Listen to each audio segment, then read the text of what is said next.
With contentious issues like terrorism and immigration dominating the Republican presidential debate so far this election season, candidates took time out to talk about an issue that is often given short shrift: poverty. Jeb Bush, Ben Carson, Marco Rubio, Chris Christie, Mike Huckabee, and John Kasich gathered in Columbia, South Carolina for a forum moderated by Speaker Paul Ryan and Senator Ted Scott to discuss ideas for alleviating poverty and expanding opportunity for low-income Americans. Here to talk about the candidates' ideas and proposals is Reihan Salam, a conservative political commentator and the executive editor of National Review. Thanks for joining us. So, what were some of the candidates' ideas about this? Well, there was a lot of consensus among the candidates who were at the forum.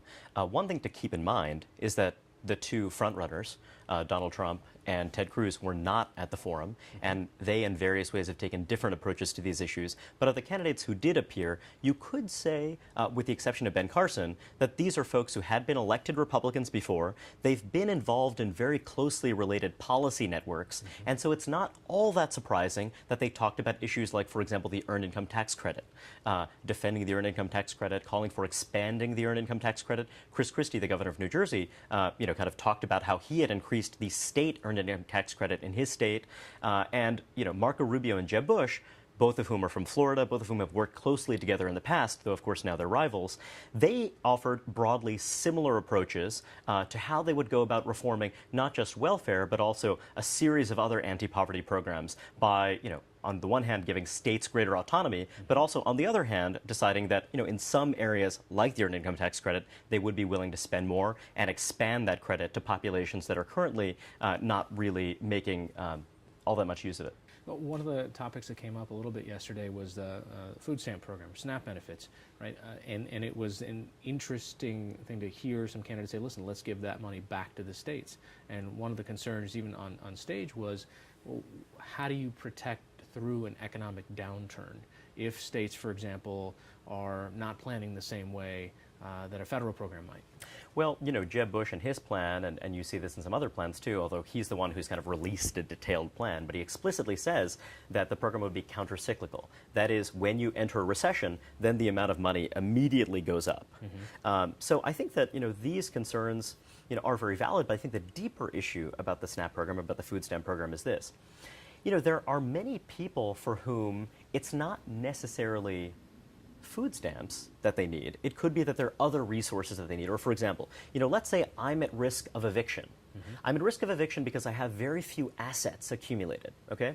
Now, that doesn't mean that actually I have a job. I can get back on track pretty easily, but it's just like, wow, in this 3-month period, I've had this kind of disaster. So during the original welfare reform debates of the 1990s, you talked about cash diversion strategies. Could it be that actually giving someone a lump sum of cash now could prevent them from getting evicted, and then the kind of disaster of like, if I get evicted, then gosh, how am I going to commute to my job? It creates a series of cascading disasters. So funnily enough, sometimes having greater flexibility around these categorical programs and having a bit more local knowledge and specific knowledge about someone's conditions could actually give you that specificity that allows you to kind of help people avoid falling into these traps in the first place. They also talked quite a bit about the poverty trap, right? Creating essentially economic disincentives to work by saying that you're making such little money in this job, you're going to pay so much for childcare, it's almost better for you not to work.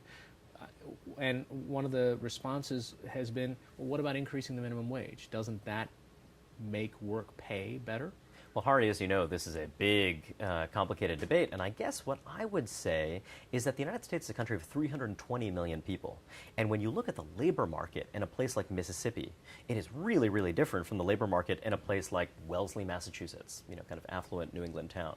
Let's say I'm serving lots of low-income consumers, and the low-income consumers are very price-sensitive, okay?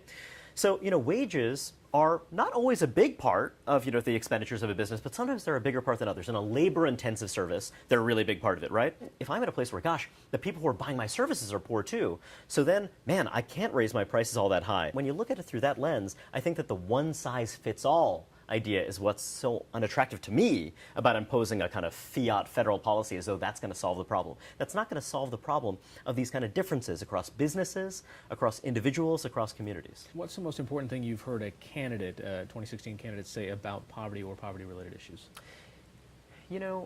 I will say that Marco Rubio, the senator from Florida, I don't agree with him on every policy issue. In fact, on actually some of my biggest policy priorities, I disagree with him pretty strongly. But he is someone who I think really understands this idea that, kind of working and middle-class people, they kind of want the dignity and self-respect that comes with earning a living and providing for their families.